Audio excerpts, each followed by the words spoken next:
Κουνάκη στον καφέ. Πολύ ωραίος ο συνδυασμός με τον Καστίγιο. Στην κορυφή περιμένει Κωνσταντίνου. Κρατάει ο Καστίγιο. Καταπληκτική προσπάθεια. Όλο τον κόσμο περνάει. Απίθανο γκολ 3-0. Απίθανο γκολ ο Καστίγιο.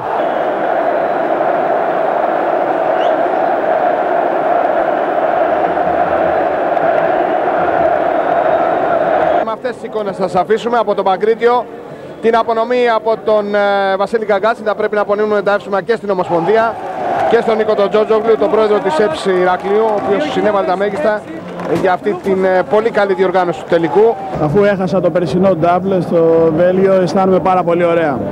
Ήταν μέσα στις προσδοκίες του όλα αυτά που συνέβησαν φέτος στον Ολυμπιακό? Was it in your expectations all this what happened in Olympiacos this season? No, I have just tried to focus and do a good job as possible. Δεν προσπάθησα απλώς να συγκεντρωθώ στους στόχους μας και να